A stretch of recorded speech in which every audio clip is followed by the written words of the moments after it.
Hello बच्चों, कैसे हो? सब बढ़िया, एकदम मजे में। चलिए, मैं चिंतन देसाई आप सबका स्वागत करता हूं, बहुत बहुत स्वागत करता हूं हमारे इस फिजिक्स चैनल में। तो बच्चों, आज देखने वाले हैं हम दो पॉइंट्स। पहला है लॉरेंट्ज फोर्स, बहुत ही छोटा सा पॉइंट है। एंड दूसरा है किसी भी मैग्नेटिक फील्ड के अंदर अगर किसी करंट कैरिंग कंडक्टर को रख दिया जाए तो उसके ऊपर नेट फोर्स कितना निकलेगा। ठीक है, मतलब कि net magnetic force on the current carrying conductor. तो ऐसे दो पॉइंट्स हैं जो आज हम देखने वाले हैं। ठीक है, चलिए पहले देख लेते हैं लॉरेंट्ज फोर्स क्या है। लॉरेंट्ज फोर्स किसको बोलते हैं? लॉरेंट्ज फोर्स है क्या भाई? When a charge particle having charge q moves in a region where both the electric field and magnetic field exist, it experiences a net force which is called Lorentz force. मतलब कि जब भी किसी charge particle को हम ऐसा reason जहां पे इलेक्ट्रिक फील्ड भी है एंड मैग्नेटिक फील्ड भी है, मतलब दोनों फील्ड एग्जिस्ट करते हैं, और ऐसे रीजन में से अगर हम किसी चार्ज को मूव करवाए, चार्ज को पास करवाए, तो उसके ऊपर जो नेट फोर्स लगेगा ना, due to the electric field as well as due to the magnetic field, जो नेट फोर्स लगेगा ना, उसी को बोला जाता है लॉरेंट्ज फोर्स। क्लियर है पॉइंट? सर, आपने तो बोला था कि मूविंग चार्ज की वजह से किसी चार्ज के ऊपर कोई इलेक्ट्रिक फील्ड नहीं आता है, और आप तो बोल रहे हो कि यहां पे किसी चार्ज को electric field and magnetic field दोनों हो, ऐसे रीजन में से पास करो तो उसके ऊपर नेट फोर्स लगता है। बच्चों, दोनों में डिफरेंस है। देखो, मूविंग चार्ज की वजह से कोई इलेक्ट्रिक फील्ड नहीं आता है, लेकिन उसी मूविंग चार्ज के ऊपर तो इलेक्ट्रिक फील्ड इंटेंसिटी लग सकती है किसी स्टेडी चार्ज की वजह से, है कि नहीं? अरे भाई, किसी चार्ज, अगर कोई चार्ज मोशन में है तो वो मोशन, मूविंग चार्ज कभी भी इलेक्ट्रिक फील्ड नहीं दे सकता है। लेकिन सोचो कि वही इलेक्ट्रिक चार्ज, वही मूविंग चार्ज अगर किसी ऐसे रीजन में से पास हो रहा जहां पे एग्जिस्टेंस है इलेक्ट्रिक फील्ड का, तो उसकी वजह से उसके ऊपर फोर्स लगेगा ना।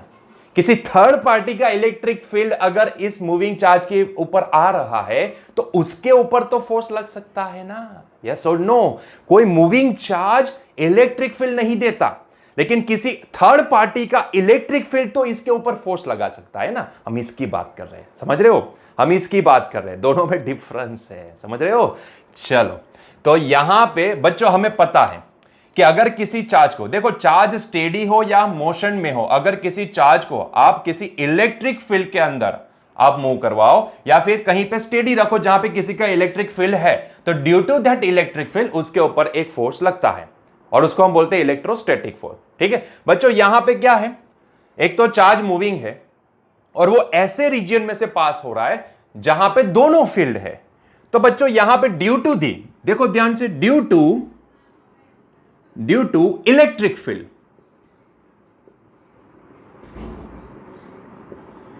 उसके ऊपर कौन सा फोर्स लगेगा? हमें पता है, इलेक्ट्रोस्टैटिक फोर्स लगेगा, है कि नहीं? कितने मैग्नीट्यूड का लगेगा आपको पता है। अगर मान लो कि किसी चार्ज Q, मान लो कि वो Q है, Q को किसी इलेक्ट्रिक फील्ड इंटेंसिटी E में से पास करवाया जाए, ठीक है, तो उसके ऊपर QE के बराबर फोर्स लगता है। आपको ये चीज पता है कि नहीं? तो उसके ऊपर कितना फोर्स लगेगा? QE के बराबर लगेगा। अगर मैं इसको वेक्टर फॉर्म में लिखूं तो ऐसे लिख सकता हूं, है कि नहीं? तो ये जो Q चार्ज है, ये Q चार्ज के ऊपर due to this electric field कितना फोर्स लगेगा? Q इंटू E के बराबर। सही है? क्लियर है पॉइंट? चलिए नेक्स्ट, क्योंकि वो चार्ज सिर्फ इलेक्ट्रिक फील्ड में से नहीं, मैग्नेटिक फील्ड में से भी पास कर रहा है। ठीक है, क्योंकि जहां पे, जिस रीजन में से हम इसको दौड़ा रहे हैं, वो रीजन में इलेक्ट्रिक फील्ड भी है, मैग्नेटिक फील्ड भी है। ठीक है, तो यहां पे अलग से लिखता हूं, due to magnetic field.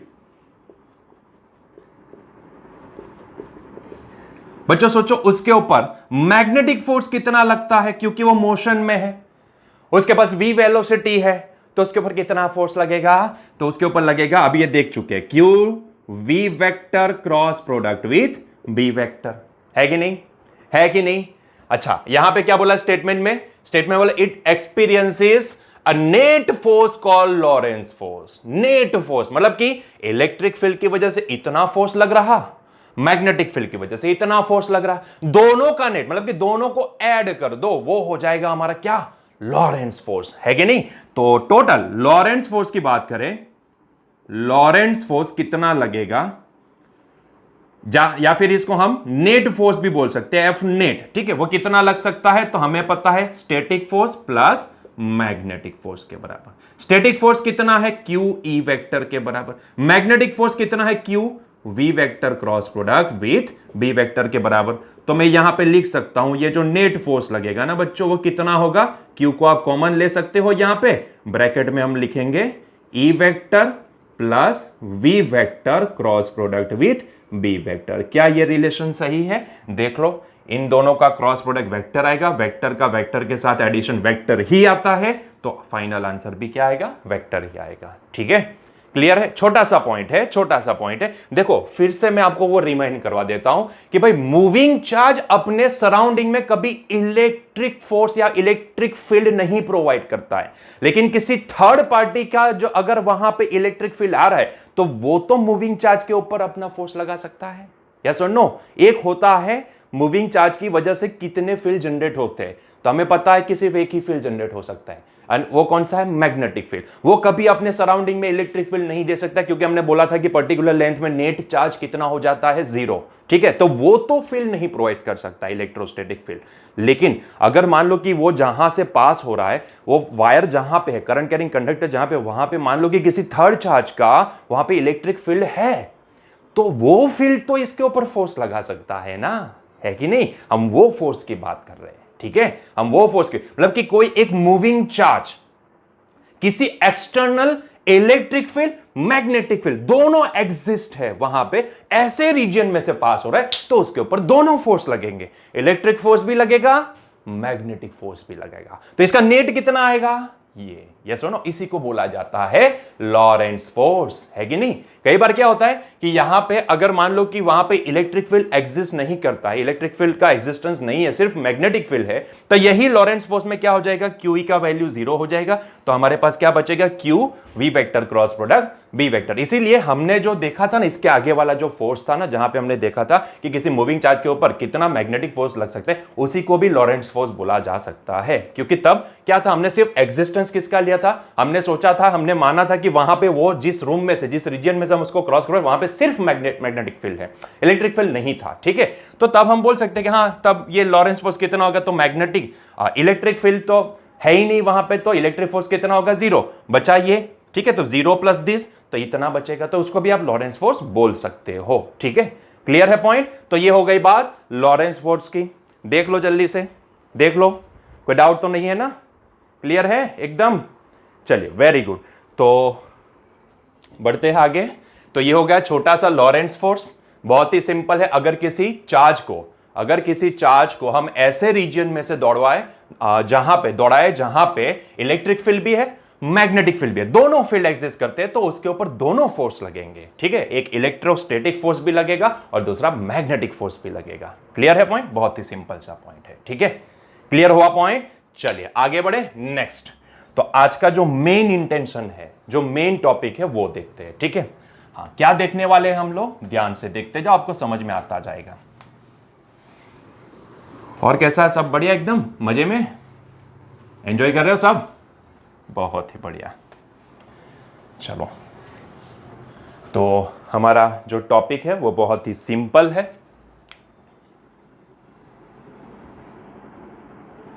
Magnetic force on a current carrying, capital लिखते हैं इसको, अच्छा लगता है, करंट कैरिंग कंडक्टर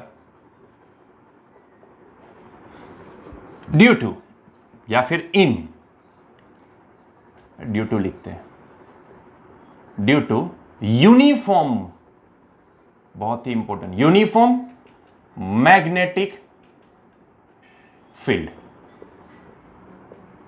ठीक है, मतलब कि किसी करंट कैरिंग कंडक्टर के ऊपर किसी यूनिफॉर्म मैग्नेटिक फील्ड की वजह से कितना फोर्स लग सकता है। हमने देखा था magnetic force on a moving charge, वो तो हमने देख लिया, लेकिन अभी क्या देखने वाले हैं, magnetic force on a current carrying conductor. ठीक है, हमने बताया था तब कि magnetic force on a moving charge अलग चीज है, magnetic force on a current carrying conductor अलग चीज है, दोनों टॉपिक अलग है, दोनों फोर्स की वैल्यू भी अलग आने वाली है। ठीक है, अभी पहला मेरे दिमाग में ये क्वेश्चन आता है, हो सकता है कि शायद आपके दिमाग में भी ये क्वेश्चन हुआ हो सकता है कि आपको इसका आंसर पता भी हो।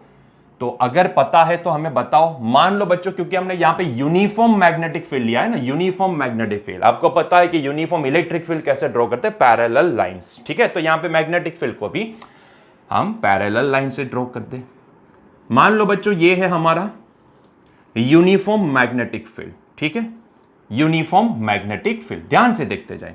मैंने किसी एक कंडक्टर को लिया और इस कंडक्टर को मैं यहां पे ड्रॉ कर रहा हूं, ध्यान से देखो। So this is the conductor, ये वाला कंडक्टर है जिसके ऊपर लगने वाला फोर्स हम यहां पे निकालना चाहते हैं। It is a current carrying conductor. Conductor मतलब कि वायर मान लो, इसको तार मान लो। ठीक है, और हमें पता है कि वो तार सिलेंडर नेचर का होता है। कोई भी वायर पकड़ लो, उसको हम सिलेंडर ही मानेंगे। क्लियर है पॉइंट? चलिए, मान लो कि इसकी लेंथ जो भी है ना, जिसको हम ऑब्जर्व करने वाले, जितनी लेंथ को यहां पे ऑब्जर्व करने वाले, वो है L। अभी जरा मुझे एक बात बताओ, मान लो कि इसको मैंने रखा है, ये मैग्नेटिक फील्ड है और इसमें से करंट का डायरेक्शन उसको बाद में देखते हैं। मान लो कि इसको जिस एंगल पे रखा है वो एंगल है थीटा। ठीक है, फील्ड से इसका एंगल क्या है, थीटा है। अभी जरा मुझे बताओ, क्या एक मूविंग चार्ज के ऊपर, अगर मान लो कि किसी मूविंग चार्ज को मैं कोई एक एग्जिस्टेंस जिसका है ऐसे मैग्नेटिक फील्ड में से मैं पास करवाऊं, तो क्या उसके ऊपर फोर्स लगेगा?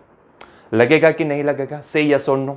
सर आपको थोड़ी ना पता है हम यस बोले या ना बोले। अरे भाई कमेंट में लिखो ना, लाइव चैट में लिखो यस और नो।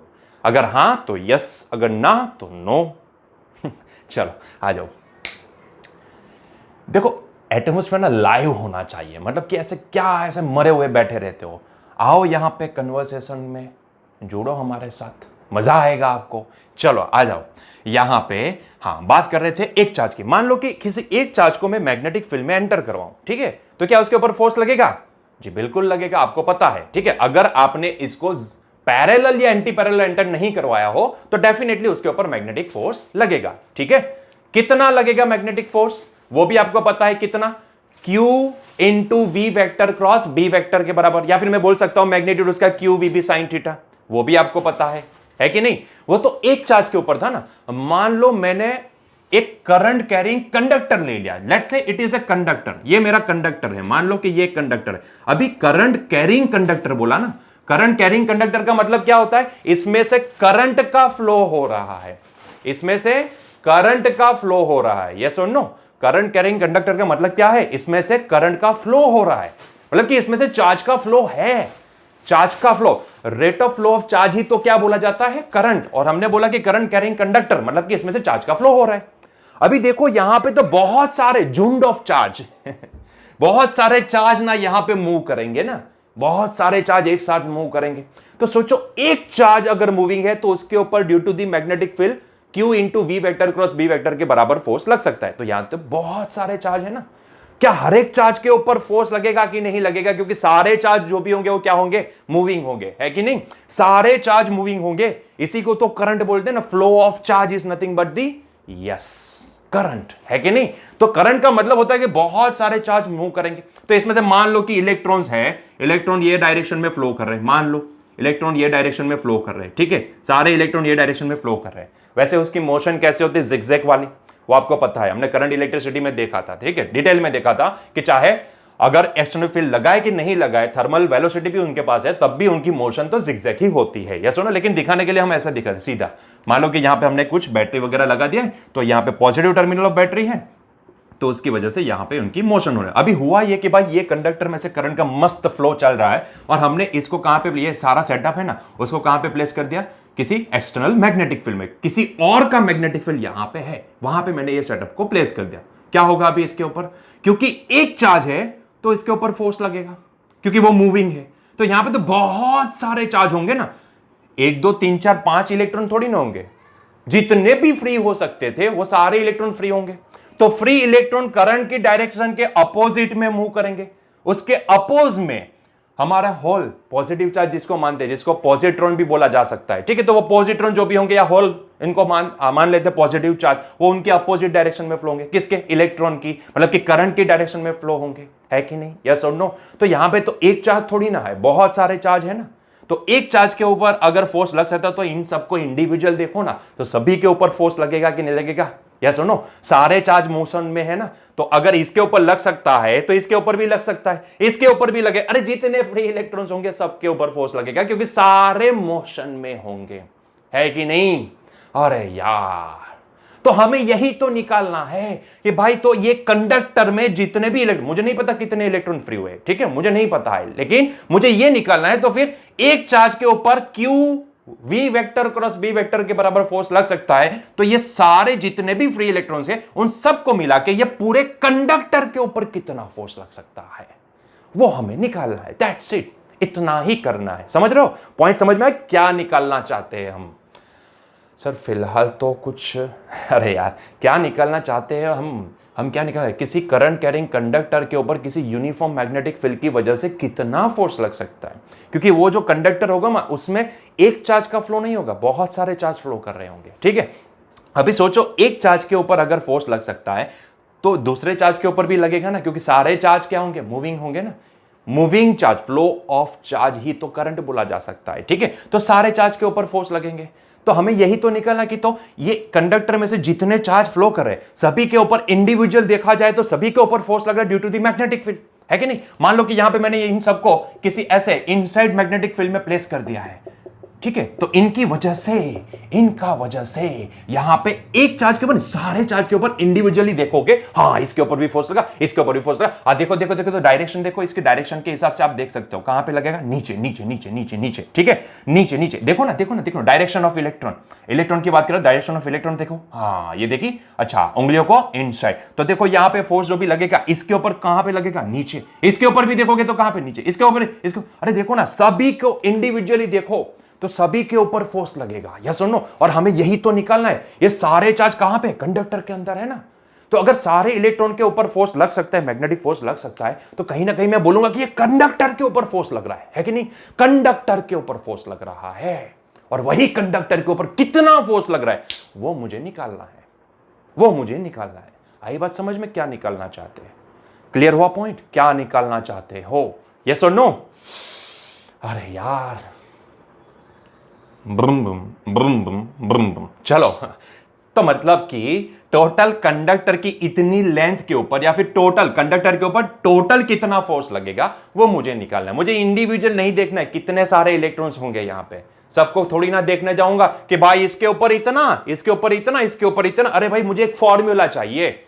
ये क्या है, सारे टाइम मान लो कि यहां पे 10,000 इलेक्ट्रॉन्स आ रहे, तो क्या सभी इलेक्ट्रॉन का फुद्दू सा छोटा सा उसके ऊपर लगने वाला मैग्नेटिक फोर्स निकालो और सबको ऐड करो, तब तक तो वो इलेक्ट्रॉन निकल चुके होंगे, या सुनो 2 3 4 5 बार घूम चुके होंगे, या सुनो। मुझे वो नहीं निकालना है, मुझे तो ऐसा फॉर्मूला चाहिए कि जो मुझे यहां से without calculating individual force by and then after adding this, without doing all this kinds of stuffs, मुझे सीधा फॉर्मूला पता होना चाहिए कि भाई अगर ये कंडक्टर है, चलो इसकी लेंथ कितनी है, इतनी है, अच्छा मैग्नेटिक फील्ड कितना, अच्छा तो इसके ऊपर इतना फोर्स लगेगा, ठीक है। मुझे यहां पे इंडिविजुअली जाके सबके इलेक्ट्रॉन को पूछना ही पड़ेगा, भाई तेरे पर कितना फोर्स है, चल बता मैं लिखता हूं, तेरे पर कितना, चल लिखता हूं, तेरे पे कितना, चल लिखता हूं, और फिर सबको ऐड कर दूं। ऐसा नहीं करना है, कितनी लेंथी प्रोसेस हो जाएगी, यस और नो। मुझे ऐसा फॉर्मूला चाहिए जो फॉर्मूला सीधा लगाऊं, मुझे लेंथ पता होनी चाहिए, मुझे मैग्नेटिक फील्ड इंटेंसिटी पता होनी चाहिए, दैट्स इट, दैट्स इट। तो मुझे सीधा फोर्स यहां पे पता लगना चाहिए, ठीक है, वो फॉर्मूला मुझे डिराइव करना है। क्लियर हुआ अभी पॉइंट? चलिए, तो वो फॉर्मूला डिराइव करते हैं, उसके लिए क्या करेंगे, उसके लिए चलो देखते हैं कैसे फॉर्मूला लाते हैं, देखते हैं, ठीक है। चलो,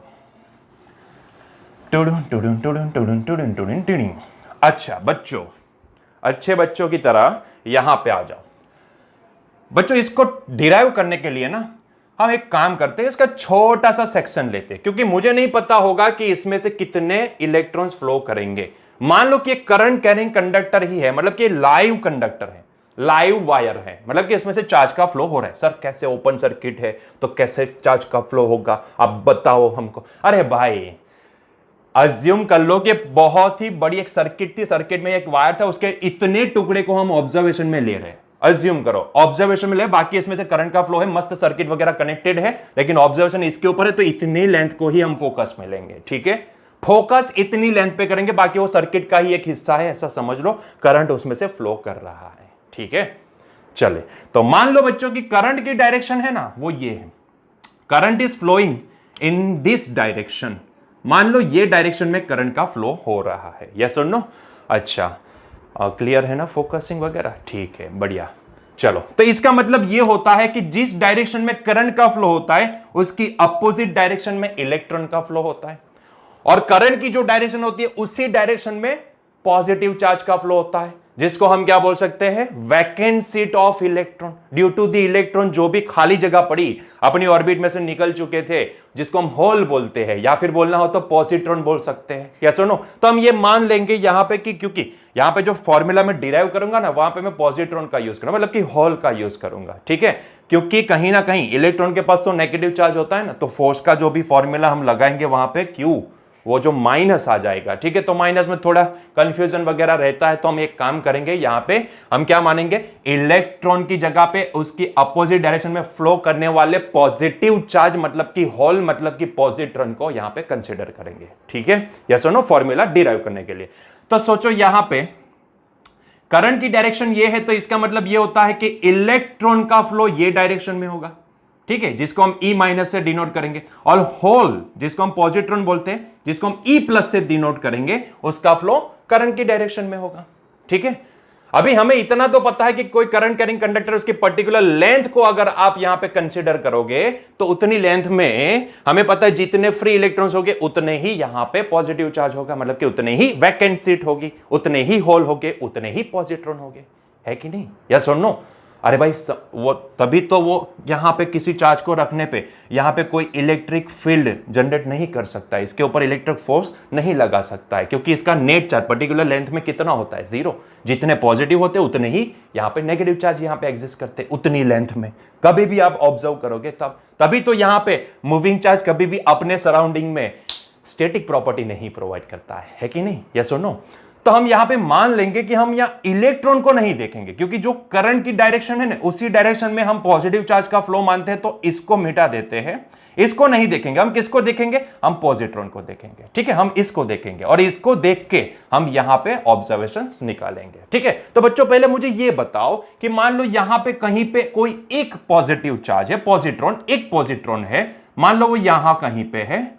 बच्चों एक पॉजिट्रॉन के ऊपर, एक, सिर्फ एक, बहुत सारे होंगे, मुझे लेना देना नहीं है, मुझे सिर्फ अभी तो एक के ऊपर ही फोकस करना है, ठीक है। तो बच्चों ये एक पॉजिट्रॉन के ऊपर कितना मैग्नेटिक फोर्स लग सकता है, क्योंकि ये तो सिंगल चार्ज है, मूविंग है, मोशन में है, या सुनो, हाँ, फील्ड से देखो तो कितने एंगल पे मूव कर रहा है, थीटा एंगल पे मूव कर रहा है, ठीक है। और अगर आप डायरेक्शन निकालना चाहो तो डायरेक्शन भी निकाल सकते, वो फोर्स जो भी लगेगा कौन सी डायरेक्शन में, थंब को फोर्स की, मतलब कि जिस डायरेक्शन में भाई जिस डायरेक्शन में मोशन होगी उसी डायरेक्शन में वेलोसिटी होगी ना। कभी ऐसा होता है क्या कि मोशन मेरी ये डायरेक्शन में हो रही, वेलोसिटी अपोजिट डायरेक्शन में, कैसे मूव करोगे भाई, ऐसा थोड़ी ना होता है। जिस डायरेक्शन में मोशन होती है उसी डायरेक्शन में वेलोसिटी भी होती है, यस और नो। अरे यार इतने बेसिक से पॉइंट्स होते हैं यार, समझो ना, थोड़ा ऑब्जर्व करो।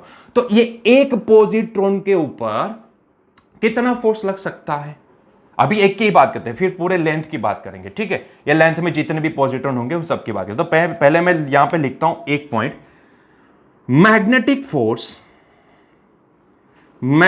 Force on single E plus, 1 E plus, इसको सिंगल नहीं अच्छा नहीं लगता है, 1 प्लस, 1 E प्लस बोले, 1 प्लस थोड़ी ना बोले, 1 प्लस कितना होता है, एक पॉजिट्रॉन के ऊपर, मतलब एक जो पॉजिटिव चार्ज जो अपोजिट है, मतलब कि इलेक्ट्रॉन के अपोज में फ्लो कर रहा है, ये वाले के ऊपर कितना फोर्स लगेगा। तो भाई वो सिंगल चार्ज है ना, मूविंग चार्ज है, तो फॉर्मूला कौन सा लगेगा, किसी सिंगल चार्ज के ऊपर कितना फोर्स लग सकता है, Q V vector cross product with B vector, या फिर सिर्फ मैग्नीट्यूड लिखना चाहे तो हम लिखेंगे Q V B sine theta. क्या मैं लिख सकता हूं ये Q V B sine theta से, यस और नो, क्या मैं लिख सकता हूं, जी हां। तो इसके ऊपर कितना फोर्स लग सकता है, मैग्नीट्यूड लिखना चाहता हूं तो मैं लिखूंगा E V B sine theta. अगर टू बी स्पेसिफिक लिखना चाहूं तो बच्चों यहां पे जो इलेक्ट्रॉन जो भी मोशन करेंगे, इलेक्ट्रॉन की मोशन ड्रिफ्ट वेलोसिटी से होगी, है कि नहीं। तो यहां पे क्या मैं स्पेसिफिकल इसके अपोजिट में जो होल आपको मोशन करते दिखेंगे, एक्चुअल में वो मोशन किसकी होती है, इलेक्ट्रॉन की होती है। दूर से देखने पे आपको ऐसा लगता है, ऐसा इल्यूजन आता है कि भैया ये जो वैकेंट सीट है ना, एम्प्टी स्पेस, वो राइट साइड पे, मतलब कि इलेक्ट्रॉन ये डायरेक्शन में तो वो ये डायरेक्शन में मूव करते हैं, वो हमें ऐसा फील आती है, यस और नो, हमें ऐसा विजुअलाइज होता है। तो कहीं ना कहीं में इनकी भी मोशन क्या ड्रिफ्ट वेलोसिटी से मान सकता हूं? अगर इलेक्ट्रॉन ड्रिफ्ट वेलोसिटी से मूव करता है, भाई नए मत बनो, ये आपको पता है, करंट इलेक्ट्रिसिटी में देखे थे ड्रिफ्ट वेलोसिटी क्या होती है, ठीक है। अभी यहां पे समझाने नहीं जाऊंगा ये लेक्चर में, ठीक है, नहीं तो पूरा उसका ही ये लेक्चर हो जाएगा, टाइम इतना ही वेस्ट होता जाएगा। थोड़ा रिवाइज करो, रिकॉल करो कि अगर इलेक्ट्रॉन ड्रिफ्ट वेलोसिटी से आगे बढ़ सकते हो तो क्या हम ये पॉजिटिव चार्ज पे जो होल है, जो पॉजिटिव जिसको बोलो, वो भी क्या ड्रिफ्ट वेलोसिटी से ही आगे बढ़ेंगे? जी हां। तो यहां पे क्या मैं v को v ना लिख के मैं क्या ड्रिफ्ट वेलोसिटी vd लिख सकता हूं? जी बिल्कुल, उसमें क्या प्रॉब्लम है? v ना लिखे, क्योंकि हमें पता है ये v ड्रिफ्ट वेलोसिटी से आगे बढ़ेंगे, यस और नो। तो e vd b sin theta. तो कहीं ना कहीं एक पॉजिट्रॉन के ऊपर कितना फोर्स लग सकता है? इतना, ठीक है। तो ये पूरी लेंथ में जितने भी पॉजिटिव चार्ज होंगे उनके ऊपर, मतलब कि एल लेंथ के कंडक्टर के ऊपर कितना फोर्स लग सकता है? हाँ, बात तो सही है, यस और नो, सिंपल है। अगर ये पूरी लेंथ में अगर किसी एक पर्टिकुलर पॉजिट्रॉन को आप पकड़ लो, कोई किसी एक पॉजिटिव चार्ज को पकड़ लो, उसके ऊपर इतना फोर्स लग सकता है, तो ये पूरी लेंथ में जितने भी इलेक्ट्रॉन्स है, या फिर उसके अपोजिट मानो, क्योंकि हमने तो पॉजिटिव चार्ज के ऊपर का फोर्स माना है ना, नहीं तो यहां पे माइनस साइन आती, ठीक है, और उसमें थोड़ी प्रॉब्लम आ जाती है डायरेक्शन वगैरह में, तो इसके लिए हम पॉजिटिव को कंसीडर करके ही इसको सॉल्व करेंगे, ठीक है, ताकि कोई कंफ्यूजन ना रहे, ठीक है। तो किसी एक पॉजिटिव चार्ज के ऊपर इतना फोर्स लग सकता है, तो पूरी लेंथ में आने वाले जितने भी पॉजिटिव चार्ज है, मतलब कि पूरे कंडक्टर के ऊपर कितना लग सकता है? देखो, पहले अगर आपको यहां पे इतना पता हो कि एल लेंथ में कितने ऐसे पॉजिटिव चार्ज है, तो आप डायरेक्टली मल्टीप्लाई कर सकते हो, लेकिन क्योंकि वो हमें पता नहीं है, तो हम क्या करेंगे, वही छोटा सा सेक्शन यहां पे कंसीडर करेंगे, छोटा सा वॉल्यूम, उसके अंदर कितने फ्री इलेक्ट्रॉन्स है वो देखेंगे, उतने ही वहां पे पॉजिटिव चार्ज होते हैं, वो हम वहां पे मानेंगे, और फिर वहां से क्या करेंगे, उसके ऊपर छोटे से सेक्शन के ऊपर कितना फोर्स लगेगा वो यहां पे कंसीडर करेंगे, वो फाइंड आउट करेंगे, और फिर उसको पूरी लेंथ पे इंटीग्रेट कर देंगे, बात खत्म, यस और नो। तो हमें मिल जाएगा पूरे कंडक्टर के ऊपर लगने वाला मैग्नेटिक फोर्स। क्लियर हुआ पॉइंट? यस और नो। तो हम क्या करने वाले हैं, देखो इसके ऊपर लगने वाला फोर्स तो हमने देख लिया, इतना लगेगा, ठीक है। अभी क्या करते हैं, क्योंकि मुझे अभी क्या करना है, पूरी लेंथ के ऊपर कितना फोर्स लगेगा, क्योंकि ये पूरी लेंथ में कितने E प्लस है वो मुझे पता नहीं है, ठीक है, आई डोंट नो, यस और नो। तो मुझे पता नहीं, तो कैसे मैं इसको मल्टीप्लाई कर दूं, ठीक है। तो उसके पहले हमें क्या करना पड़ेगा, पहले इसका एक छोटा सा सेक्शन यहां पे अज्यूम करना पड़ेगा। मान लो कि मैंने एक छोटा सा सेक्शन इसका अज्यूम कर लिया, ये है हमारा वो छोटा सा सेक्शन, ठीक है, जिसका लेंथ, इसको सिलेंडर ही आपको पता ही है, तो मैं सिलेंडर शेप यहां पे नहीं ड्रॉ करता हूं। ये छोटा सा सेक्शन जिसकी लेंथ मान लो कि कितनी है, स्मॉल dl के बराबर, कितनी है, स्मॉल dl, और इसका जो क्रॉस सेक्शनल एरिया है वो कितने बराबर है, a, जिसका इतना है, इसका जितना है, जिसका इतना नहीं, इसका जितना है उतना ही क्रॉस सेक्शनल एरिया उसका छोटे से टुकड़े का होगा। तो बच्चों ये जो छोटा सा टुकड़ा मैंने पसंद किया, स्मॉल सेक्शन, इसको क्या बोलेंगे, स्मॉल सेक्शन, ठीक है, स्मॉल सेक्शन। बच्चों इस स्मॉल सेक्शन का वॉल्यूम कितना होगा, स्मॉल सेक्शन जो भी हमने अज्यूम किया उसका वॉल्यूम कितना होगा, तो इसका वॉल्यूम होगा स्मॉल dv, ठीक है। और टू बी स्पेसिफिक अगर बात करो तो स्मॉल dv कितना होता है, वॉल्यूम क्या होता है, क्योंकि मुझे ये स्मॉल सेक्शन का एरिया पता है और उसका एक अलग डायमेंशन मतलब कि लेंथ पता है, तो छोटा सा सिलेंडर होगा ना, यस और नो। तो उसका वॉल्यूम कितना लिख सकता हूं मैं, a इंटू dl लिख सकता हूं।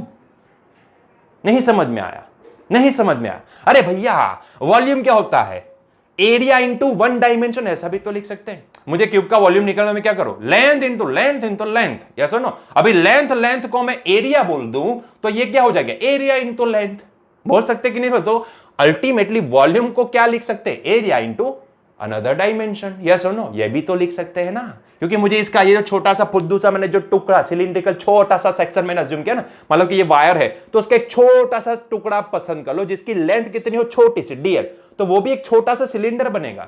और क्योंकि इसका क्रॉस सेक्शनल एरिया, ये सर्कल, ये एरिया मुझे पता है और इसकी लेंथ मैंने dl मानी है, तो इसका वॉल्यूम, छोटा सा वॉल्यूम जो टुकड़ा मैंने पसंद किया उसका छोटा सा फुद्दू सा वॉल्यूम कितना होगा, एरिया इंटू dl के बराबर। लिख सकते हैं कि नहीं लिख सकते? लिख सकते हैं। अभी ध्यान से सुनना, हम क्या करेंगे, इसके ऊपर, ये छोटे से टुकड़े के ऊपर कितना मैग्नेटिक फोर्स लगेगा वो छोटा सा फोर्स निकालेंगे और फिर इंटीग्रेट कर देंगे पूरी लेंथ के ऊपर, तो हमें फाइनली वो कंडक्टर के ऊपर कितना फोर्स लग सकता है वो मिल जाएगा। क्लियर है पॉइंट? चलिए आओ तो इसको सॉल्व करते हैं। तो एक काम करते हैं, पहले तो यहां पे एक नोटेशन बहुत ही इंपॉर्टेंट है, वो मैं लिख देता हूं। बच्चों ध्यान से देखना, बच्चों ध्यान से देखना, स्मॉल एन का मतलब क्या निकाले थे वहां पे जब हमने करंट इलेक्ट्रिसिटी में स्मॉल एन को डिफाइन किया था, वो ड्रिफ्ट वेलोसिटी और करंट का हमने एक रिलेशन निकाला था, तो वहां पे एक स्मॉल एन यूज किया था। तो स्मॉल एन का मतलब क्या होता है, सोचो। स्मॉल एन क्या था? Total number of free electrons पर यूनिट वॉल्यूम। यही कुछ लिखे थे ना, यही कुछ लिखे थे। स्मॉल एन क्या होता है? स्मॉल एन क्या होता है? Total number of free electrons पर यूनिट वॉल्यूम। ठीक है, स्मॉल एन होता क्या है? Total number of free electrons पर यूनिट वॉल्यूम। है कि नहीं? है कि नहीं? चलो, तो यहां पे देखना, ध्यान से देखना, ध्यान से देखना। मैं यहां पे लिखता हूं पर यूनिट वॉल्यूम, मैं जो बोलता जाऊं उसके ऊपर फोकस करते हो। पर यूनिट वॉल्यूम, यहां पे फ्री इलेक्ट्रॉन कितने हैं? Small N. इसका मतलब क्या होता है? एक यूनिट वॉल्यूम में कितने फ्री इलेक्ट्रॉन्स है? Small N. तो सोचो, इतने छोटे वॉल्यूम में, डीवी वॉल्यूम में कितने फ्री इलेक्ट्रॉन हो सकते हैं? अगर एक यूनिट वॉल्यूम में स्मॉल एन फ्री इलेक्ट्रॉन्स है, तो डीवी वॉल्यूम में कितने फ्री इलेक्ट्रॉन्स हो सकते हैं? N times DV. या फिर बोलो डीवी की वैल्यू क्या है? A into DL. तो मैं बोलूंगा N into A into DL. नहीं आया आपको? नहीं आया? ये नहीं समझ में आया? ये नहीं समझ में आया? अरे भाई, पर unit volume small N free electrons है, तो पर ये छोटा सा वॉल्यूम, जो छोटा सा सेक्शन हमने लिया, तो इतने छोटे वॉल्यूम में कितने फ्री इलेक्ट्रॉन्स हो सकते हैं? इतने। क्लियर हुआ पॉइंट? अभी सिंपल। अभी समझो ध्यान से, ये तो total number of free electrons in this small section हमने निकाला, लेकिन हमने तो किसको अज्यूम किया है? पॉजिट्रॉन को। यस ना, मतलब पॉजिटिव चार्ज को। तो बच्चों, इतने छोटे यूनिट में, इतने छोटे वॉल्यूम में जो फ्री इलेक्ट्रॉन्स निकले हैं, ठीक है, मान लो 100 फ्री इलेक्ट्रॉन्स यहां पे निकले। ठीक है, मान लो कि 100 फ्री इलेक्ट्रॉन्स इतने छोटे वॉल्यूम में फ्री हुए। ठीक है, जो यहां पे चार्ज बनने वाले, फ्लो करने वाले। तो ये 100 इलेक्ट्रॉन की वजह से होल भी कितने जनरेट हुए? 100 ही जनरेट हुए ना। 100 ही जनरेट हुए, मतलब पॉजिटिव चार्ज कितने जनरेट हुए? 100। है कि नहीं? सिंपल है। तो जितने ये छोटे वॉल्यूम, जितने फ्री इलेक्ट्रॉन्स होंगे, उतने ही तो वहां पे पॉजिट्रॉन्स होंगे। है कि नहीं? तो ये तो हो गया total number of free electrons in this small volume, but वही नंबर हम पॉजिट्रॉन के लिए भी लगा सकते हैं, क्योंकि यहां पे इतने छोटे वॉल्यूम में जितने फ्री इलेक्ट्रॉन्स होंगे ना, उतने ही वहां पे पॉजिटिव चार्ज भी होगा। है कि नहीं? क्योंकि पॉजिटिव बनता किसकी वजह से? फ्री इलेक्ट्रॉन की वजह से। या सुनो, इलेक्ट्रॉन फ्री होना मतलब क्या? अपनी ऑर्बिट, वैलेंस ऑर्बिट में से बाहर निकल जाना। तो जब भी वो बाहर निकलेंगे, तो वहां पे जो वैकेंट स्टेट जनरेट होगी, उसी को तो बोलते हैं फ्री इलेक्ट्रॉन्स, सॉरी, उसी को तो बोलते हैं हम पॉजिटिव चार्ज। ठीक है, इसी को हम क्या बोलेंगे? पॉजिटिव चार्ज, मतलब कि पॉजिट्रॉन, मतलब कि होल। अरे यार समझो, तो ये नंबर कई बार कंफ्यूजन आ जाता है। हम यहां पे हम total number of free electrons निकालते हैं, और हम तो लिख रहे थे पॉजिट्रॉन के लिए, और यही नंबर को यहां पे चिपका देंगे। ऐसे कैसे चिपक सकता? अरे भाई, चिपक सकता है, ऐसे ही चिपका सकते हैं, क्योंकि इतने सेक्शन में जितने फ्री इलेक्ट्रॉन्स होंगे ना, उतने ही यहां पे पॉजिट्रॉन होंगे। ठीक है, पूरी लेंथ में टोटल चार्ज कितना रहता है? 0। तो पूरे इतने छोटे से लेंथ में टोटल चार्ज कितना रहेगा? हमेशा 0 ही रहेगा। जितने यहां पे फ्री इलेक्ट्रॉन, उतने ही पॉजिटिव चार्ज होते हैं। तो यही नंबर हम यहां पे यूज कर सकते हैं। क्लियर हुआ पॉइंट? चलिए, तो अभी आगे बढ़ते हैं। तो ये तो हमने निकाला था magnetic force on A one single positron, ये वाला। ठीक है, इसके ऊपर लगने वाला, एक पॉजिट्रॉन के ऊपर लगने वाला, ये एक पॉजिटिव चार्ज के ऊपर लगने वाला इतना फोर्स। तो इतने सेक्शन पे, मतलब कि स्मॉल वॉल्यूम पे, या फिर बोलूंगा स्मॉल डीएल पे लगने वाला फोर्स कितना होगा? तो फिर मैग्नेटिक फोर्स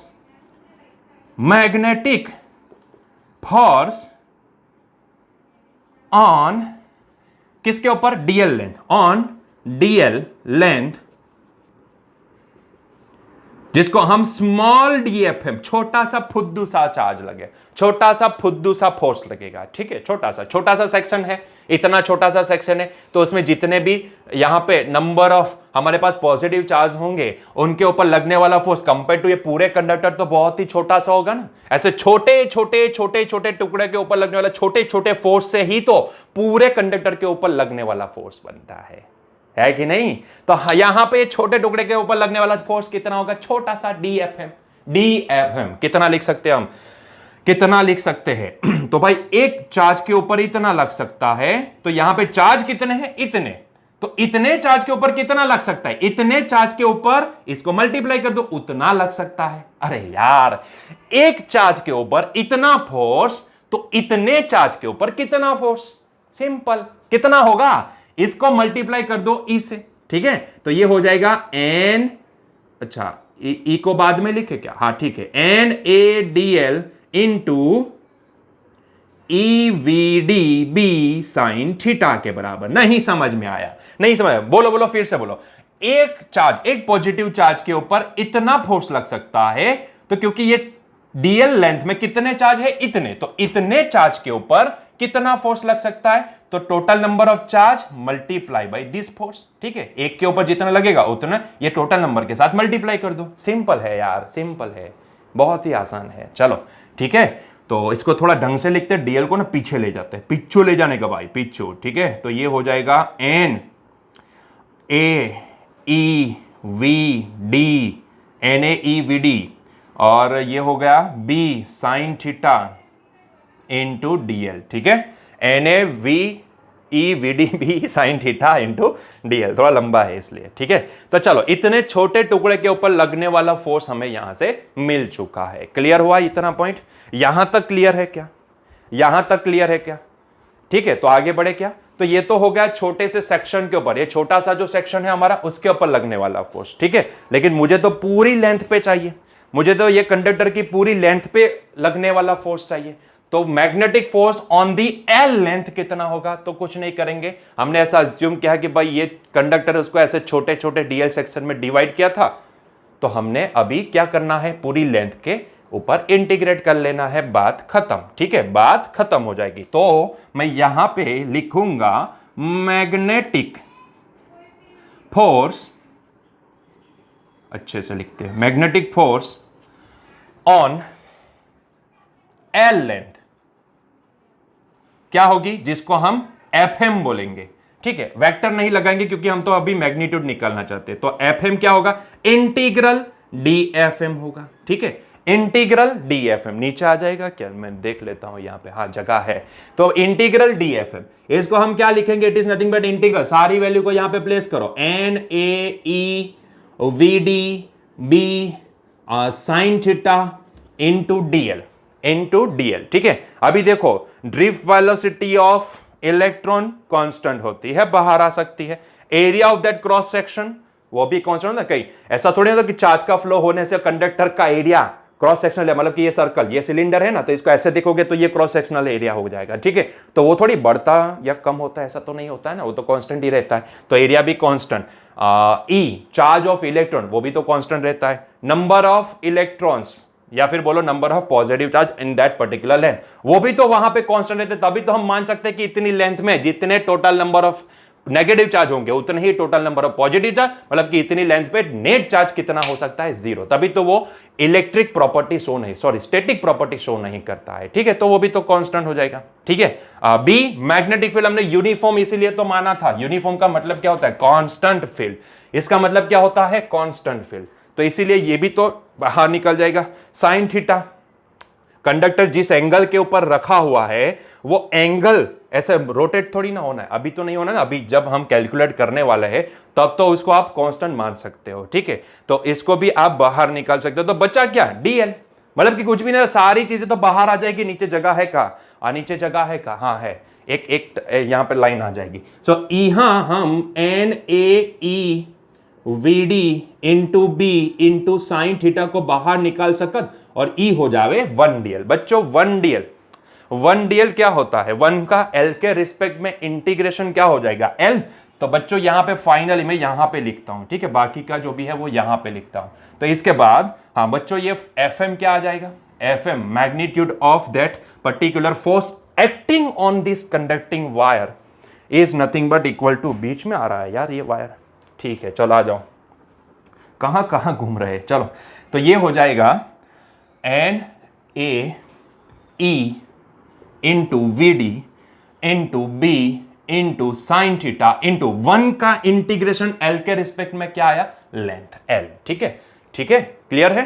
चलो अभी बच्चों यहां पे इसको फोकस में लाओ, इसको फोकस में लाओ, इसको छोड़ दो, ये बी साइन थीटा को अलग करो, इसको देखो NaEVD। आपको नहीं लगता कि ये तो करंट होना चाहिए? याद करो रिलेशन निकाले थे ना करंट इलेक्ट्रिसिटी में, relation between current and drift velocity यही तो थी, I is equal to NaEVD। I is equal to NaEVD, यही तो रिलेशन निकला था। तो बच्चों इसको तो हम क्या बोल सकते हैं? करंट बोल सकते हैं। यहां पे कितना करंट फ्लो कर रहा है? I, तो इसको I बोल सकते हैं। या सुनो ये वाली जो टर्म है NaEVD, अरे थोड़ा रिकॉल करो, थोड़ा रिकॉल करो, थोड़ा रिकॉल करो, ये NaEVD क्या है? It is the relation between, ये फॉर्मूला क्या शो करता था? I is equal to NaEVD, ये फॉर्मूला करंट का ड्रिफ्ट वेलोसिटी के साथ रिलेशन शो करता था। हमने उसका डेरिवेशन भी दिखाया था भाई, याद करो थोड़ा, करंट इलेक्ट्रिसिटी में। यस और नो? तो यहां पे इतनी टर्म को हम क्या बोल सकते हैं? I। तो बच्चों यहां पे इतनी टर्म हो गई I, तो बच्चों ये क्या हो गया? I इंटू इतना पूरा तो निकल गया, बचा क्या? यस, I इंटू एल को आगे लिखे B साइन थीटा, तो इसको लिखेंगे ILB साइन थीटा। ठीक है, क्लियर हुआ इतना? सो मैग्नीट्यूड कितना आया? ILB साइन थीटा के बराबर। तो ये हो गया हमारा स्केलर फॉर्म। ये क्या हो गया? हमारा scalar form. It is the scalar form. क्या लिखे? Scalar form. ठीक है, लेकिन अगर कोई मुझे पूछे, क्योंकि फोर्स तो वेक्टर होता है ना, फोर्स तो वेक्टर होता है, तो ये इतने मैग्नीट्यूड का फोर्स ये इतनी एल लेंथ वाले कंडक्टर पे लगेगा। ठीक है, वो हमने निकाल लिया, तो ये तो मैग्नीट्यूड मिला। अगर मुझे वेक्टर फॉर्म में लिखना है तो, वेक्टर फॉर्म में लिखना है तो क्या लेंथ भी एक वेक्टर क्वांटिटी है? सोचो सोचो, लेंथ भी एक वेक्टर क्वांटिटी होती है। लेंथ माने डिस्टेंस, हाँ डिस्टेंस भी एक वेक्टर क्वांटिटी है। ये सुनो, डिस्टेंस नहीं बोलोगे, इसको डिस्प्लेसमेंट बोलोगे। ठीक है, इसको अगर हम डिस्प्लेसमेंट हो, क्योंकि ये जो इलेक्ट्रॉन होते हैं ना, इलेक्ट्रॉन की मोशन ड्रिफ्ट ड्रिफ्ट ड्रिफ्ट किसी पर्टिकुलर एक डायरेक्शन में होते हैं, तो सभी ड्रिफ्ट को आप जोड़ते जाओगे ना, तो वो सारी ड्रिफ्ट जो भी होगी वो कहीं ना कहीं आपको डिस्प्लेसमेंट दिखाएगी। ये सुनो, तो ये डिस्प्लेसमेंट दिखाएगी, तो टोटल एल लेंथ जो भी है इसको हम डिस्प्लेसमेंट बोल सकते हैं। मतलब कि यहां से निकला हुआ पॉजिटिव चार्ज कितना डिस्प्लेसमेंट करेगा? इतना, एल लेंथ का मतलब कि यहां से निकला हुआ करंट कितना डिस्प्लेसमेंट करेगा? एल के बराबर। यस और नो? तो ये कहीं ना कहीं हमारे लिए डिस्प्लेसमेंट होगा, करंट ये हमारे लिए डिस्प्लेसमेंट होगा। ये सुनो, अभी आप बोलोगे कि सर ड्रिफ्ट वेलोसिटी हो तो भी इलेक्ट्रॉन तो जिगजैग पैटर्न में फ्लो करते हैं। बात तो सही है, लेकिन ड्रिफ्ट कौन सी डायरेक्शन में मिलती है? सोचो, मैंने क्या बोला था जब समझाया था, तब हमने बोला था कि भाई जाना था ये डायरेक्शन में, लेकिन होता क्या है, वो इतना डिफ्लेक्ट, तो इतनी ड्रिफ्ट आएगी, इतनी ड्रिफ्ट आएगी। किसी को जाना था नीचे ये डायरेक्शन, लेकिन ड्यू टू दी फोर्स क्या हो जाएगा? यहां पे वो पहुंचेगा यहां पे, तो इतनी ड्रिफ्ट, सारी ड्रिफ्ट को देखो, सारी ड्रिफ्ट को देखो एक ही डायरेक्शन में है। ये ड्रिफ्ट देखो या ये वाली ड्रिफ्ट देखो, सारी ना एक ही डायरेक्शन में होगी, तो कहीं ना कहीं वो डिस्प्लेसमेंट कहलाएगी। क्लियर है? तो यहां पे हम इसको बोल सकते हैं, सारी चीजें ना देखो, अंदर जाओगे ना तो बहुत सारी ऐसी चीजें निकलेगी, समझाने के लिए बहुत सारी चीजें हैं, लेकिन क्या उसके अंदर ही हमें घूमते रहना है क्या? अगर ऐसे ही घूमते रहेंगे तो पूरा लेक्चर ना 2 घंटे का हो जाएगा। बहुत सारी ऐसी चीजें जो ऊपर से देखने में ही मजा होता है, क्योंकि अंदर जितना जाओगे ना उतना आप कंफ्यूज होते जाओगे। मैंने बोला था कि हम बोलते हैं कि कोलिजन हो जाता है, एक्चुअल में होता क्या? एब्जॉर्ब हो जाता है इलेक्ट्रॉन, और फिर वहां से जैसे ये एब्जॉर्ब हुआ, दूसरा वहां से निकलता, हम बोलते हैं कोलाइड हो गया। ठीक है, तो ऐसे बहुत सारी चीजें हैं। तो अच्छा यही रहता है कि आप जितना समझ में आ सकते हैं उस तरह उसको समझ लो। ठीक है, चलिए, तो यहां पे हमारे लिए जो लेंथ है ना, ऐसा समझो कि यहां पे जो भी इलेक्ट्रॉन्स होंगे उनको ये लेंथ को कवर करना है। ठीक है, और किसी पर्टिकुलर एक डायरेक्शन में ही उसको कवर करना है। जिस डायरेक्शन को हमने माना है ये जो लेंथ है, इसके बाहर तो नहीं आ सकता ना, तो कहीं ना कहीं वो भी क्या हो जाएगा? एक डिस्प्लेसमेंट, क्योंकि डिस्टेंस बोलूंगा तो वो वेक्टर नहीं है, डिस्प्लेसमेंट बोलूंगा तो वो वेक्टर है। तो इसीलिए यहां पे कहीं ना कहीं सोचो, यहां से निकला हुआ फ्री इलेक्ट्रॉन, ठीक है, यहां से इलेक्ट्रॉन को नहीं, इलेक्ट्रॉन को यहां से लेके आते हैं, क्योंकि अपोजिट डायरेक्शन में होता है ना करंट के। ठीक है, तो यहां से निकला हुआ फ्री इलेक्ट्रॉन अगर ये छिड़े तक, इसके ये एंड पॉइंट तक अगर आएगा, तो कहीं ना कहीं वो डिस्प्लेसमेंट करता आएगा। तो इसीलिए हम यहां पे लेंथ को भी क्या मान सकते हैं? वेक्टर, और वो है वेक्टर है। ठीक है, तो लेंथ भी वेक्टर है, मैग्नेटिक फील्ड भी वेक्टर है, तो कहीं ना कहीं ये साइन थीटा क्या हुआ? देखो ये लेंथ, मैं इसको करंट और मैग्नेटिक फील्ड के बीच का एंगल ना बोल के लेंथ और मैग्नेटिक फील्ड का तो एंगल बोल सकता हूं ना, लेंथ और मैग्नेटिक फील्ड के बीच का एंगल। इसको करंट और मैग्नेटिक फील्ड के बीच का एंगल ना बोल के मैं क्या बोल सकता हूं? इसको लेंथ एंड मैग्नेटिक फील्ड के बीच का एंगल। तो बात तो सही है ना, ये एंगल थीटा है वो क्या है? आप बोलो करंट और मैग्नेटिक फील्ड के बीच का एंगल, सही बात है। आप बोलो यहां पे करंट की जो मोशन है उस डायरेक्शन का मैग्नेटिक फील्ड के साथ एंगल, ये भी सही बात है। और उसको छोड़ के अगर मैं बोलूं कि ये जो कंडक्टर है ना, ये कंडक्टर की एल लेंथ वेक्टर का मैग्नेटिक फील्ड के बीच का एंगल, तो ये भी तो सही बात हुई ना, यस और नो? क्योंकि लेंथ को भी हमने क्या मान लिया? Vector quantity. तो ये क्या हो गया? Angle theta is nothing but the angle between length vector and magnetic field. ठीक है, तो कहीं ना कहीं ये तो हो गया एल बी साइन थीटा, मतलब कि अगर ये दोनों वेक्टर है तो इनके बीच में कोई रिलेशन बन सकता है। It is I into L vector cross product with B vector. तो ये हो गया हमारा वेक्टर फॉर्म, यस और नो? ये हो गया हमारा vector form, vector form. Clear है? तो magnetic force on any L length conductor, या फिर बोलेंगे current carrying conductor, is always how much?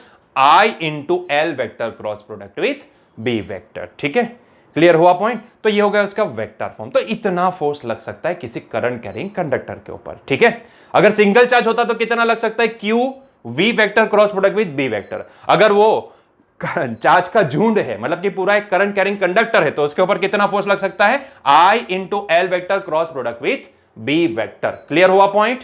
Clear है? अच्छा, कई बार क्या होता है कि अगर आपको कंफ्यूजन आ जाता है कई बार कि ये एल बी साइन थीटा, अगर मैं लिखना चाहूं तो इसको बी एल साइन थीटा भी लिख सकते हैं। ठीक है, इसका भी पॉइंट दिया गया है। अगर आप स्टैंडर्ड बुक रिफर करोगे, एच.सी. वर्मा रिफर करोगे, डी.सी. पांडे रिफर करोगे, तो वहां पे ये भी मेंशन किया, छोटा सा पॉइंट उन्होंने दिया है कि भाई जब भी एल बी साइन थीटा या फिर बी एल साइन थीटा लिखना हो तो कुछ भी लिख सकते हैं, लेकिन यहाँ पे इंपॉर्टेंट ये है कि क्यों हम L vector cross product B vector लिखते हैं, क्योंकि हमने देखा था कि जो भी फोर्स लगता है ना उसकी डायरेक्शन निकालने का हमने palm rule, right hand palm rule लिया था। मैंने क्या बोला था? एक रूल नहीं है, बहुत सारे ऐसे रूल हैं, बहुत सारे ऐसे रूल है। Right hand palm rule, right hand thumb rule भी अप्लाई कर सकते हो। ठीक है, तो ऐसा ही एक और रूल था जिसको बोलते हैं स्क्रू, रूल ऑफ स्क्रू। ठीक है, स्क्रू का नियम। ठीक है, उसमें क्या होता है कि अगर आप एल से बी अगर किसी स्क्रू को घुमा रहे हो तो आपका स्क्रू अगर अंदर जा रहा है तो आप उस हिसाब से डायरेक्शन लगाओ, और या बाहर आ रहा है तो उस हिसाब से डायरेक्शन लगाओ। ठीक है, तो ये हाँ यहां पे देखना होता है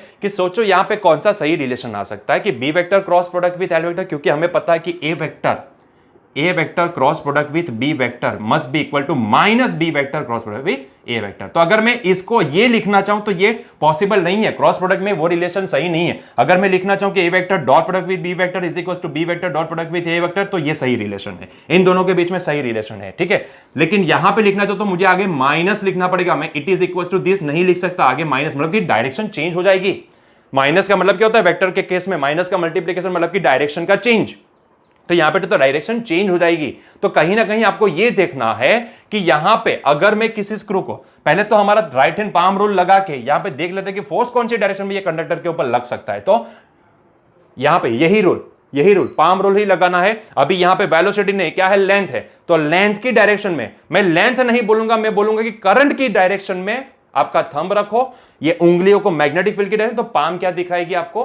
पाम दिखाएगी आपको डायरेक्शन ऑफ यस फोर्स। ठीक है, तो यहां पे देखो करंट की डायरेक्शन जो भी है उसी को लेंथ की डायरेक्शन मान लेते हैं, तो करंट की डायरेक्शन में थंब, उंगलियों को कहां पे? मैग्नेटिक फील्ड की डायरेक्शन। तो देखो पाम क्या आपको डायरेक्शन दिखा रही है? पाम दिखा रही है इनसाइड, तो यहां पे ये कंडक्टर के ऊपर जो भी फोर्स लगेगा वो इनसाइड होगा। ठीक है, तो ये डायरेक्शन में कंडक्टर के ऊपर फोर्स लगने वाला है। ठीक है, अभी ये स्क्रू को लगाओ, अभी स्क्रू का रूल देखो। ठीक है, क्या मैं इसको एल क्रॉस बी लिखूं या बी क्रॉस एल? इसमें कंफ्यूजन आता है। ठीक है, एल क्रॉस बी, क्योंकि हमारी किताबों में एल क्रॉस बी ही चलता है। देखो एल क्रॉस बी करके देखो और देखो कि डायरेक्शन क्या आ रही है, and then after B cross L करके देखो एंड देखो डायरेक्शन क्या आ रही है। ठीक है, और जो डायरेक्शन हमारी ये डायरेक्शन के साथ मैच करेगी दैट विल बी द सही रिलेशन। ठीक है, तो यहां पे होता क्या है, जब भी एल क्रॉस बी लिखा तो आपको स्क्रू लेना है, स्क्रू। ठीक है, अगर घर में फिट किए होंगे तो आपको पता होगा कि स्क्रू को आपको क्या करना है, यहां पे जो पहला ना यहां से यहां तक, मतलब कि ये वाली डायरेक्शन में आपको रोटेट करवाना है। एल से लेके बी तक आपको ये डायरेक्शन में स्क्रू को रोटेट करवाते जाना है, एल से बी, एल से बी, एल से बी, एल से बी, एल से बी। ठीक है,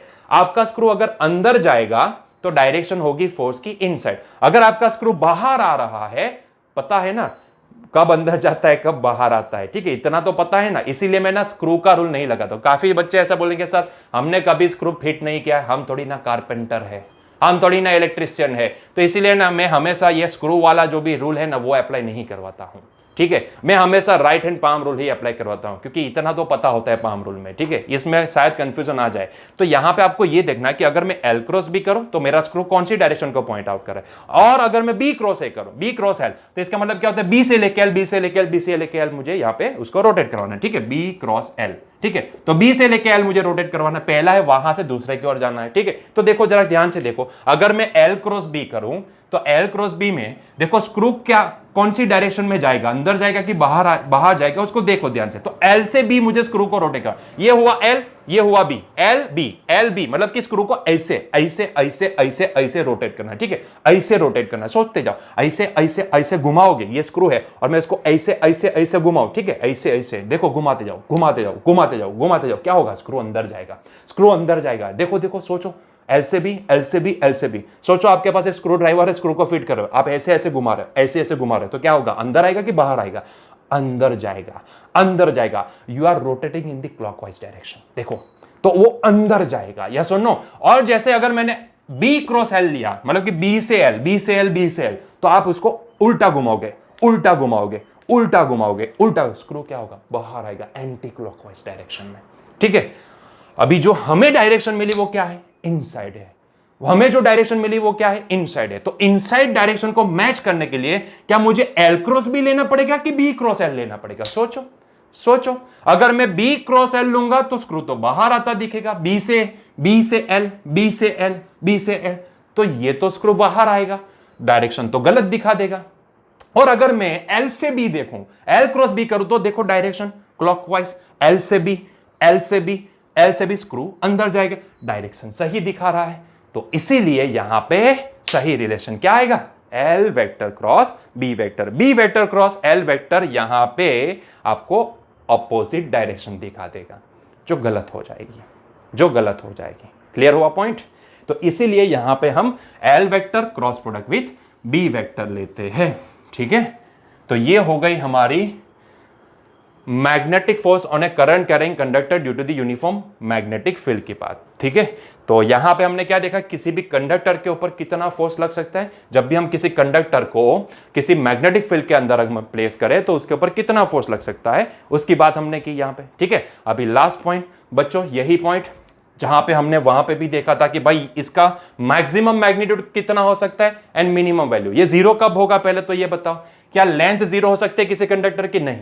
क्या उसमें से फ्लो करना, क्योंकि हमने बोला है कि करंट कैरिंग कंडक्टर है, तो करंट भी जीरो नहीं हो सकता है। क्या मैग्नेटिक फील्ड जीरो हो सकता है, नहीं भैया, क्योंकि हमने बोला है कि उसको हम यूनिफॉर्म मैग्नेटिक फील्ड में प्लेस करने वाले, तो कहीं ना कहीं ये तीनों तो जीरो नहीं होंगे, ठीक है। जब भी हम रियलिटी में चेक करेंगे तो अब ये आई एल भी तो जीरो नहीं होंगे, ठीक है। तो बात आई थीटा के ऊपर, मतलब कि वही वाली बात कि अगर यहां पे थीटा जीरो हो जाए, मतलब कि अगर आप ये कंडक्टर को parallel to the magnetic field place करो या फिर anti parallel to the magnetic field place करोगे, तो उसके ऊपर डेफिनेटली कोई मैग्नेटिक फोर्स नहीं लगेगा, ठीक है। तो यहां पे बस दो ही यहां पे ऑब्जर्वेशंस देखने हैं,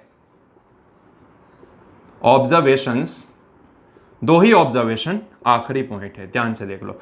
when theta is equals to 0 और theta is equals to 180 degree, मतलब कि pi, this implies magnetic force का मैग्नीट्यूड भी कितना होगा, 0 होगा, ठीक है। मतलब कि we can not arrange any conductor in parallel और anti parallel to the magnetic field, ठीक है। हम अरेंज नहीं कर सकते। अगर आपको मैग्नेटिक फोर्स निकालना है तो कहीं ना कहीं आपको उसको या तो कोई एंगल पे प्लेस करो, या तो मैक्सिमम वैल्यू चाहे तो π/2 के ऊपर प्लेस कर दो, ठीक है। अगर आपने पैरेलल या एंटी पैरेलल उसको अरेंज कर दिया तो यहां पे डेफिनेटली कोई भी फोर्स नहीं लगेगा, उसके ऊपर कोई भी मैग्नेटिक फोर्स नहीं लगेगा, ठीक है। और यहां पे वो तो देखो, अगर आपने करंट ही उसमें से पास नहीं करा तो डेफिनेटली आई जीरो हो जाएगा, तो उसके ऊपर फोर्स है, लेकिन इसको यहां पे लिखेंगे नहीं। वो सारे पॉइंट जो हमने वहां पे लिखे थे ना, वो magnetic force on the charge के ऊपर वहां पे जो अलग अलग कब कब जीरो होगा, तो वो मैं यहां पे वापस नहीं लिखना चाहता हूं, क्योंकि आपको पता, अगर आप डेफिनेटली अगर किसी करंट कैरिंग कंडक्टर को पकड़े हुए हो तो वहां पे आई तो जीरो नहीं है। दूसरा, अब किसी उसकी लेंथ को ही ऑब्जर्व करोगे ना तो लेंथ भी जीरो नहीं होगी, और किसी मैग्नेटिक फील्ड में आपने प्लेस किया तो वो भी जीरो नहीं होगा। तो हम सिर्फ एक्सट्रीम दो कंडीशन के, कब मैक्सिमम और कब zero due to the angle, वही 2 पॉइंट यहां पे लिखेंगे। बाकी लिखना हो तो आप आई जीरो जब भी हो जाए तब भी जीरो हो जाएगा, लेंथ अगर कंडक्टर की जीरो है तो भी जीरो हो जाए, मैग्नेटिक फील्ड है ही नहीं तो डेफिनेटली उसके ऊपर मैग्नेटिक फोर्स कैसे निकलेगा। ठीक है, तो वो 3 पॉइंट ना हम इसको स्किप करते हैं। ठीक है, यहां पे 2 ही पॉइंट देखेंगे, एक ये हो गया। ठीक है, कि अगर आप किसी कंडक्टर को पैरेलल और एंटी पैरेलल किसी फील्ड में अरेंज करते हो तो उसके ऊपर डेफिनेटली कोई फोर्स नहीं लगेगा। ठीक है, चलो सेकंड, तो मैक्सिमम कब लगेगा, when theta is equal to 90 degree, मतलब कि π/2। दिस इंप्लाइज ये जो एफ होगा ना वो मैक्सिमम होगा। ठीक है, एफ होगा वो मैक्सिमम, और कितना होगा, मैग्नेटिक फोर्स मैक्सिमम वैल्यू कितनी आ सकती है, साइन की वैल्यू, साइन 90 कितना हो जाता है 1, तो मैक्सिमम कितनी आ सकती है ILB के बराबर। ठीक है, ILB के बराबर, तो इतना मैक्सिमम मैग्नेटिक फोर्स तब लग सकता है। तो मैक्सिमम मैग्नेटिक फोर्स कब लगेगा, जब आप कंडक्टर को perpendicular to the field arrange करो तब। ठीक है, जब भी उन दोनों के बीच में एंगल 90 बने तब। क्लियर है पॉइंट इतना। ठीक है, तो आज हमने 2 पॉइंट देखे, एक तो देखा लॉरेंट्ज फोर्स क्या होता है। ठीक है, जब भी इलेक्ट्रिक फील्ड मैग्नेटिक फील्ड दोनों एग्जिस्ट करते हैं और वहां से ऐसे रीजन में से हम किसी चार्ज को एंटर करवाए या फिर मोशन में पास करवाए ऐसे रीजन में से, तब उसके ऊपर दोनों फोर्स लगेंगे। ठीक है, दोनों फोर्स लगेंगे, इसको बोला जाता है लॉरेंट्ज फोर्स। और दूसरा पॉइंट हमने आज क्या देखा, तो magnetic force on a current carrying conductor due to the uniform magnetic field कितना होता है, इतना होता है। आई होप सो कि आपको समझ में आया होगा। तो यहां पे आज हमारा लेक्चर एंड करते हैं। तो आज हमने 2 पॉइंट देखे, अगर आपको कोई डाउट है, कोई क्वेरी है तो आप कमेंट में बता सकते हो।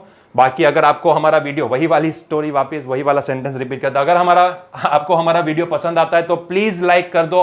अगर हमारा कंटेंट आपको अच्छा लगता है तो प्लीज हमारे चैनल को सब्सक्राइब कर दो। और आपके जैसे और कोई बच्चे जो यहाँ पे पढ़ना चाहते हैं, एनसीईआरटी क्लियर करना चाहते हैं, तो प्लीज उनको भी हमारे चैनल सब्सक्राइब करो। Till that enjoy your day. मिलते हैं नेक्स्ट लेक्चर में, बाय।